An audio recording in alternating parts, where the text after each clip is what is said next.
You don't need a six-pack, a luxury car, or smooth pickup lines to make someone feel drawn to you. What you need is something far more powerful, and it's hiding in plain sight. It starts with how you make her feel when you're not even trying. You see, attraction isn't created through pressure. It's created through intrigue.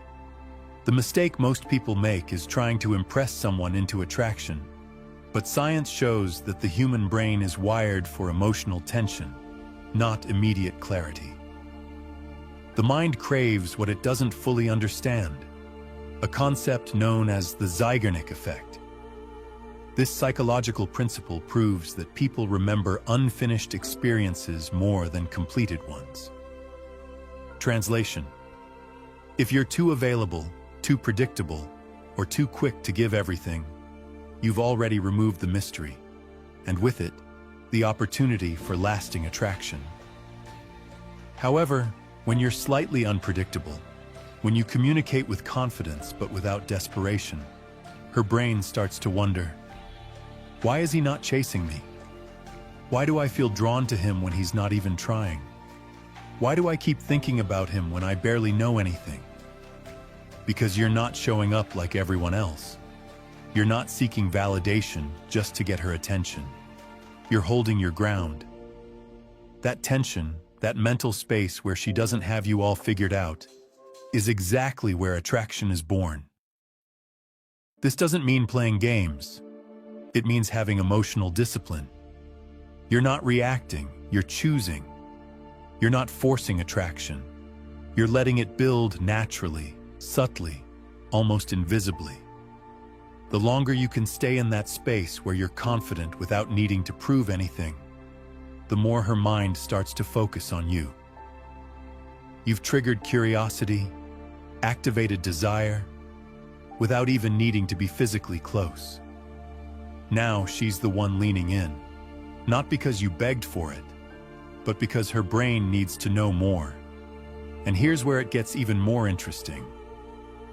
Her emotions don't respond to logic. They respond to patterns and emotional rhythms. The way you interact when you're around, and even more so when you're not around, plays a huge role. Many believe consistency means texting her good morning every day, or responding quickly with compliments and constant attention. While those actions might seem thoughtful, here's the truth backed by neuroscience. The brain filters out what's predictable. When something becomes too familiar, the brain tunes it out. This is called habituation, and it's the same reason why you stop noticing the smell of your own cologne after a few minutes, or why a song becomes background noise after it's played too many times. So when you give everything too soon, with no edge, no space, no friction, her emotional system becomes numb to it. Contrast that with someone who knows when to engage and when to pull back. Not because he's playing hot and cold, but because he's not emotionally dependent on her response. That person becomes a pattern she can't crack. He makes her feel alive, curious, and challenged. She feels seen, but not completely understood, valued, but not in control. And that activates something powerful within her. The reward anticipation cycle. This is where dopamine, the brain's feel-good chemical, begins to spike, not during the reward, but in anticipation of it. Her brain releases more dopamine wondering when she'll hear from you than when she actually does. That's the biological foundation of attraction. You don't need to ignore her or be rude. You just need to understand that silence, space, and your ability to withhold instant gratification create emotional depth. And emotional depth, that's what most people are looking for. In a world full of people seeking approval, you become the mystery that invites her into a story. A story that unfolds slowly, without forcing it, without explaining every move, and without constantly seeking reassurance. You're not an open book. You're a book with missing pages, and she wants to read everyone. Now let's break down something most people overlook: emotional contrast. Attraction isn't built by constantly making her feel good. It's built by making her feel, period. This includes a range of emotional states, not chaos or drama, but contrast. Think about the movies or stories that stick with you. They're not flat. They rise and fall. They make you feel tension, relief, mystery, excitement, loss, and resolution. That same storytelling arc applies to relationships. When someone becomes drawn to you, it's because you've created emotional depth. She doesn't just feel happy around you. She feels seen. She feels slightly off balance in the best way, and she feels challenged without being judged. Why? Because you're not just validating her. You're mirroring her back to herself. You show her who she is by being unshakably grounded in who you are. When she throws a test your way, you don't flinch. You don't over-explain, and you don't rush to fix it. You smile, pause, stay calm, and let her emotions run their course. She feels something unfamiliar: respect. It's subtle at first, but her brain starts tagging you as different, not just charming, but rare. You become a man she can't categorize. You're not trying to win her over. You're not trying to convince her of your worth. And you're definitely not reacting like the guys she's used to manipulating. This creates a new dynamic in her mind. You're not chasing her. She's chasing the emotional clarity she thought she had with you. That's where attraction begins to take root. Not in desperation, but in disruption. Because the truth is, most people don't become obsessed with comfort. They become obsessed with the person who subtly disrupted the patterns they didn't even know were controlling them. You didn't just make her smile. You made her question her standards. You made her feel something new, and her nervous system has no script for it. That's why she thinks about you when you're not around. That's why she checks your profile late at night, waits for your message, and overanalyzes every word. Not because you're playing a game, but because you've stopped playing hers and started leading with something every person has access to, but few ever use: presence, patience, and power over your own emotional state. This is what separates the man she remembers from the man she becomes drawn to. Now here's where the psychology sharpens. By the time she starts feeling your absence, not just noticing it, but feeling it, it's no longer about what you did or didn't do. It's about what she started realizing in the silence you left behind. And here's the catch most people miss. People don't obsess over individuals who constantly reassure them. They obsess over those who give them emotional friction, the kind that forces them to reflect. Because when a woman meets a man who isn't begging for her attention, who doesn't react to every mood swing, who isn't always available at her convenience, she feels something unfamiliar: emotional accountability. You're no longer rewarding bad behavior with more attention. You're no longer stepping in to soothe her whenever she pulls away. Instead, you're creating a healthy distance that lets her do the emotional lifting. And that's where obsession starts to bloom. Not in the noise, but in the space. Because now she's asking herself questions that bother her more than silence ever could. Why do I miss someone I claimed I didn't need? Why does his distance bother me more than his presence ever did? Why do I keep thinking about him when he isn't even trying to be noticed? This internal spiral is no accident. It's biology and psychology working together. Her brain doesn't like unfinished emotional stories. When you walk away without trying to prove anything, without burning the bridge, without chasing or pleading, you leave her story unresolved. That's why she keeps revisiting it. Not because she wants to, but because she has to. Her subconscious is now searching for closure, but you've stopped providing easy access to it. And every time she checks to see if you're still watching and finds that you've truly detached, it stings a little more. Because now you've reversed the dynamic. She used to be the unpredictable one, the one who set the emotional pace. Now, you hold that role without saying a word. And you did it not by being cruel, but by being in control. Not of her, but of yourself. You don't chase anymore. You don't over-explain. You don't try to fix emotions that aren't yours to manage. And that self-possession makes you unforgettable. While others fight for a chance to be seen, you quietly became the one she can't stop seeing in her mind. That's not arrogance. That's alignment. You've stepped into your frame. You've embraced silence as strategy. And now she's the one wondering if she'll ever get that version of you again. Spoiler alert. She won't. Not because you're punishing her, but because the man you were when she took you for granted doesn't exist anymore.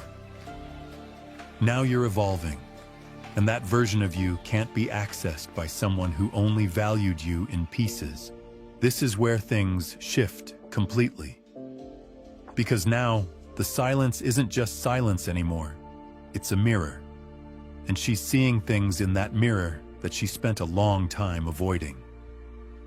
When you were available, when you forgave too quickly, when you were always the one to reconnect, she didn't have to reflect.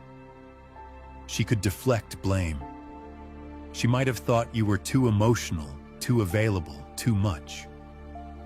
But now that you're gone, really gone, the space you left behind becomes uncomfortable because it's filled with the version of herself she didn't want to face. The version that pushed away real connection. The version that took your effort for granted. The version that played power games and thought she'd always win. The longer you stay silent, the more she has to sit with that version, and it haunts her. She replays conversations. She wonders if she misread your intentions. She begins romanticizing even the smallest moments because she no longer has access to them. And here's the psychological punch. Scarcity always creates value, amplifying value. What was once ordinary now feels rare. What was once predictable now feels impossible to replace. The man she once saw as always, there has now become a ghost, in both the best and worst ways. You're not rude. You're not bitter. You simply stopped showing up in the places she expected you to. No passive likes. No late-night replies. No checking in just to see how she's doing. And that absence hits deeper than anger ever could. Because now she knows you're no longer trying to convince her of your worth. You're not waiting to be chosen. You chose yourself. And that creates a dynamic her ego wasn't prepared for. When someone is used to being the prize but suddenly feels like they've lost you, it disrupts their entire emotional script. That's when she begins to spiral in silence. You won't see it. She won't post it. But internally, she's fighting the urge to reach out, to test your temperature, to see if you're really as detached as you appear. If you hold the line, if you don't fold, don't flinch, don't slip back into old habits, you'll reach a place most people never do. You become unforgettable because obsession isn't just created by how you show up. It's created by how you disappear with dignity. You didn't ghost her. You evolved. And that's the one thing she never prepared for. This is the part no one talks about. There's a point where the silence you gave her stops being mysterious and starts becoming threatening.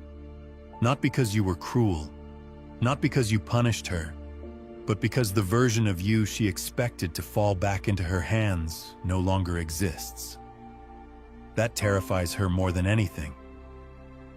At first, she might have seen your silence as a reaction, a test, a a game. She thought, he'll reach out eventually, he always does. She thought she still had time.